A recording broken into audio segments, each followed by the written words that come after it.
오늘은 전도훈련 교재 2단계 2번 17과 18과 교재입니다. 17과는 다락방을 통한 기존 신자 양육이다. 마태복음 4장 19절 그러죠. 전도는 하려고 하면 굉장히 힘들어요. 예수님이 그랬잖아요. 제자들을 불러놓고 전도해라. 뭐 해라 이렇게 지시한 게 아니고 나를 따라오너라. 그럼 내가 너로 사랑 낚는 어부가 되게 하리라 그랬어요. 그래서 예수님을 따라가다 보니까 말씀도 너무나 참 유대인들이 생각할 수 없었던 메시지가 말씀이 막 주어지고 예수님 만난 사람들은 막 죽은 자도 살고 그러니까 제자들이 그걸 보고 예수님에 대한 증인으로 현장을 나가잖아요. 그럼 우리는 어떻게 해야 되냐면 우리는 예수님을 따라가는 방법이 말씀 따라가는 거죠. 내가 말씀에 은혜 받은 것을 또 이렇게 전달해 주고 그 말씀을 통해서 역사한 것들을 이렇게 나타내는 거잖아요. 그래서 초점을 어디다 맞춰야 되느냐. 전도다 맞추면 굉장히 힘들어요. 내가 하나님 은혜 받으면 모든 게 다 쉬워지는 거예요. 그죠? 은혜 못 받고 하려니까 내가 죽어가는 거예요. 은혜 받으면 쉬워지는 거죠. 내가 받은 응답이니까, 내가 받은 은혜니까 쉽잖아요. 그래서 기존 신자를 어떻게 양육해야 되느냐. 첫 번째 보니까 그리스도 안에 뿌리를 내리게 함이 중요한 과제다 그랬어요. 이게 굉장히 중요하죠. 그 말은 그리스도 안에 그리스도로 나의 체질, 각인 체질 뿌리를 내리게 만들어주는 거예요. 그 말은 모든 것이 우리는 그리스도 안에서 있다는 것을 발견해야 돼요. 또 다른 말로 말하면 노아 방주 안에 있는 거예요. 방주 안에. 그래서 똑같이 방주 안에 있는 사람이나 바깥에 있는 사람이나 똑같이 비가 온 거예요. 그죠?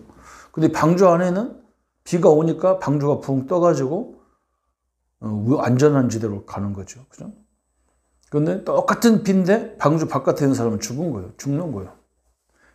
우리 성도들이 그걸 알아야 돼요. 우리는 어떤 상황, 어떤 열매가 있고 없고, 뭐 역사가 있고 없고, 뭐 응답이 있고 없고, 그게 중요한 게 아니에요. 우리가 그리스도 안에 있다는 것이 중요한 거예요. 그죠? 그것을 늘 발견해야 돼. 삶 속에서 발견해야 되고, 그리스도를 발견해야 되고, 발견하면 할수록 그리스도를 알아가고, 우리가, 그럴 때 우리가 뿌리가 이제 계속 내려지는 거예요. 그래서 갈라디아 2장 20절에 내 계획, 내 고집이 필요 없는 거예요. 내 계획이 필요 없는 거예요. 그죠? 하나님은 당신의 계획, 세계 복음화로 우리를 인도해 가는 거기 때문에 방법은 말씀 공부, 말씀이 그죠?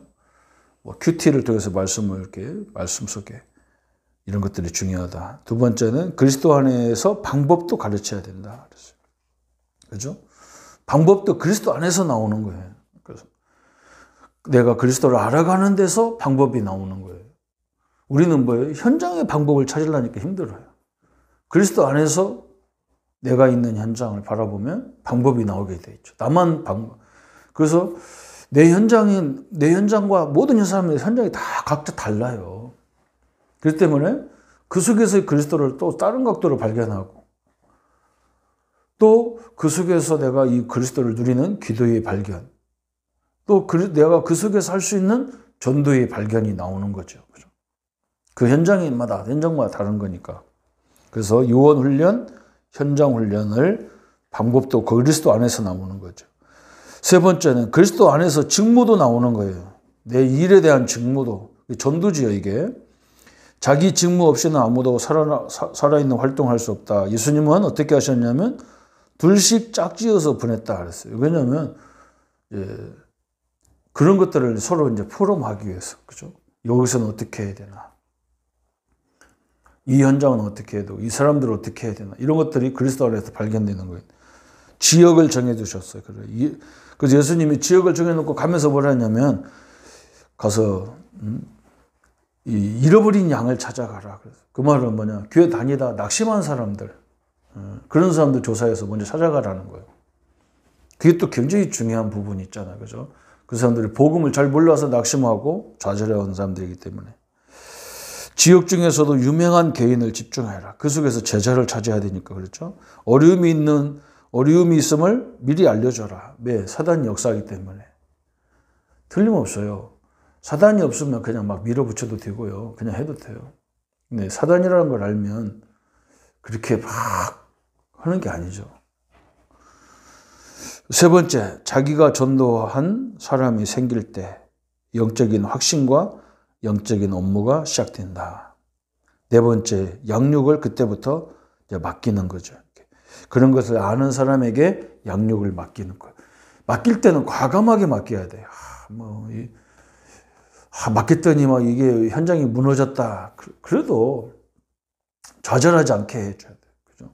왜 그러냐면 우리는 두 가지 원리를 하는 거예요. 이 사람을 막 끝까지 막 이렇게 어떻게 해가지고 교회 데리고 나오고 뭐 이런 게 아니란 말이죠. 그런 문제 속에서 살아남는 사람을 만들려고 하는 거잖아요. 그죠? 복음 안에 있어 우리는 살아남을 수밖에 없는데, 자꾸 어떤 교회 자리 하나 채우는 거, 교회 부흥 하나 시키는 걸로 자꾸 뭐 방향을 맞추면은 그런 성도가 많으면 많을수록 손해잖아요. 그죠? 우리는 어떤 상황 속에도 하나님 그리스도와 함께하기 때문에 살아남는 그런 제자를 만들어야 되는 거니까. 그러면 이제 18과가 나오죠. 18과는 다락방 배경 그랬어요. 다락방의 철저한 배경은 뭐냐? 기도입니다. 기도. 우리 성도님들이 나는 현장도 못 가고 나는 나는 전도도 못 하는데 그런 생각하지 말고 계속적으로 사역자들을 위해서 목회자를 위해서 기도해 주시기 바랍니다. 기도보다 더 큰 배경이 없고요. 다시 말하면 기도가 배경이란 말이 아니고 하나님이 역사하는 통로는 기도 전도밖에 없잖아요. 말씀과 기도와 전도잖아요. 그러니까 하나님이 역사해야 되는 거지. 목사들이 막 잘 나가서 말 잘하고 뭐 그런다고 역사하는 게 아니잖아요. 기도 그러면 뭘 생각해야 되냐면 하나님의 역사 이렇게 생각해야 되는 거지. 내가 잘나서 막고 한다 이런 게 아니잖아요. 그죠? 그래서 다락방 전도를 위한 기도 후원의 조직이 필요하다. 성경적 근거가 어디냐? 사도행전 13장에도 보면 바울이 하나님 전도팀을 묶어놓고 전도하러 가자 그렇게 댕긴 게 아니에요. 진짜 현장을 하나님의 성령 인도 받으려고. 왜냐면 마귀가 가만히 있냔 말이에요. 그래서 하나님 인도 받는 게 제일 사단을 이기는 통로가 되니까. 사도행전 11장 19절에도 안디옥 교회가 바로 그런 거죠. 계시록 5장 8절에도 우리의 기도가 하늘나라의 향이 가득 채워서 응답이 오잖아요. 합심 기도의 중요성, 그죠? 우리 두세 사람이 내 이름으로 모여 기도할 때 하나님이 역사가 엄청난 겁니다.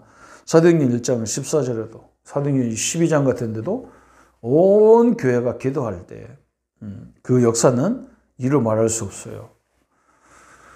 전도자도 많이 나와야 되지만 기도로 24시 기도로 후원할 수 있는 이런 팀도 많이 있어야 됩니다. 또 기도로 나타나는 불가사의한 표적들 있잖아요. 우리 힘을 초월한 거. 창세기 28장에 언약을 붙잡고 가는 이 베델에 야곱에게 하나님이 사닥다리를 내려놓고 우르락 천사가 우르락 내려라. 창세기 22장 여러분 잘 알다시피 이삭을 바치는 사건. 그런 역사들이 계속적으로 일어나죠. 기도원의 용사 여러분 알잖아요. 또 히스기야의 기도 알죠, 그죠? 군대가 쳐들어와가지고 도저히 어려울 때 막 처음에는 막 히스기야가 착각을 해가지고 금도 주고 은도 주고 뭐 연합 전선도 펴려고 하는데도 끄떡도 안 하잖아요. 그때 히스기야가 왕인데 알았어요. 하나님이 하실 수 있다. 그래서 하나님 성전에 나가서 사내림이 갖다 놓은 편지를 보내는 걸 그대로 읽어가며 기도하잖아요. 그죠? 그때 하나님이 그 군대를 다 멸하시는 역사가 일어났고 다니엘도 마찬가지죠. 다니엘 사자굴 속에서 사도행전에도 그 얘기가 쭉 나오잖아요. 계시록에도 마찬가지잖아요. 요한이 가장 어려울 때 밤모섬에 가서 기도하는데 하나님이 앞으로 미래에 되어질 일들을 다 환상으로 보여주고 그랬어요. 하나님이 역사하면, 그죠? 우리가 아무리 잘해도 하나님이 역사하지 않으면 별 볼일 없는 거예요. 우리가 못나도 하나님이 역사하면 되는 거예요. 그래서 하나님은 언제 역사하느냐? 복음 말하면 역사, 이런 거. 말 잘하고 소론, 본론, 결론, 이런 게 중요한 게 아니라, 복음 선포될 때 역사가 일어나고, 예수 이름으로 기도하고, 예수 이름 찬양할 때 역사하고, 그죠? 하나님이 일꾼 세울 때 하나님이 가장 크게 역사하는 통도, 이걸 딱 알아야 돼요. 두 번째, 기도 후원을 통한 천국 확장의 비유. 우리의 기도가, 저 옥토밭에 떨어진 씨와 같은 거예요, 이게. 작은 것밖에 안 되는데, 그렇지 않아요, 이게. 우리의 기도는 하늘의 보좌를 움직이는 기도예요. 아이고, 저 할머니 기도가 저 할머니 기도가 뭐가 이렇게 대단하겠냐. 그렇지 않아요. 천국과 이 세상을 움직이는 그런 능력의 기도예요. 겨자실, 그죠? 조그마한 겨자실 같아. 누룩 같다 그래서 몸지 같아. 보화 같아. 산에 그냥 아무것도 안 묻혀진 보화 같은 거야. 쓸모없는 땅에 숨겨진 보화 같단 말이야. 보화가 숨겨진지를 모르니까 사람들이 저 땅은 별별 없다 그러지. 진주 같다 그랬잖아. 그죠? 그냥 가방 들고 덜덜덜 타고 다니는데 그 속에 수억짜리 진주 반지가 들어있단 말이에요. 그게 우리의 기도, 나를 위해서 기도하는 우리 부모들의 기도, 교인들의 기도, 나를 위해서 기도하는 우리 성도님들의 기도가 작은 것 같은데 그게 아니에요. 작은 게 아니에요. 하늘 보좌가 움직이는 거기 때문에 이건 엄청난 기도예요. 우리 전도자들이 잘나서 전도하러 다니는 게 아니라는 것을 우리가 알아야 되고, 우리 성도님들이 기도하고 후원해 주시고 헌금해 주시는 게 그게 아무것도 아닌 것 같아도 그렇지 않단 말이에요. 그게 어마어마한 능력이 되고 역사가 되는 거죠. 또 기도 후원의 실제, 그래서 구체적 목표의 모임, 구체적 목표의 기도, 구체적 목표의 명칭. 그래서 우리 성도님들은 세계 복음화, 그렇죠? 237 나라 복음화를 위해서 그 시대를, 그 237을 살릴 수 있는 제자의 응답, 이것을 꼭 계속 기도해 주시기 바랍니다. 기도 후원의 조직의 주의사항. 그런데 이게 이제 우리도 모르게 저 사람이 무슨 기도하겠나 이런 착각을 하면 안 돼요. 그죠? 그런 것만 주의하시면 돼요. 또 나와 마음에 맞는 사람과 기도하면 되지 않나, 그것도 봐야 돼요. 그것도 필요 없어요. 저는 우리 교회가 성전 건축을 한다면 어른들이 늘 모여서, 그죠? 함께 이렇게 포럼도 할 수 있고, 기도할 수 있고, 쉴 수 있고, 우리 연세가 많으시니까 식사도 해석하면서, 때로는 교회에서 주무셔가면서 살 수 있는 그런 공간이 꼭 필요하지 않겠냐. 저는 그렇게 생각합니다. 그래서 모여서 같이 활동하는 거, 그냥 같이 계신 것도 기도예요. 너무나 중요한 것들을 우리가 놓고 기도해야 되겠습니다. 하나님 아버지 감사합니다. 다락방을 통해서 기존 신자를 세우고, 다락방은 최고의 배경이 기도의 배경입니다. 하나님, 우리 성도들의 기도가 작은 기도가 아닙니다. 우리가 볼 때는 그 1분, 2분의 기도가 뭐가 그렇게 대단하겠냐 하는데 천국이 움직이는 기도입니다. 하나님이 움직이는 기도입니다. 이 축복을 알고 전도를 위한 기도의 성도들 되게 하여 주옵소서. 예수님의 이름으로 기도합니다. 아멘.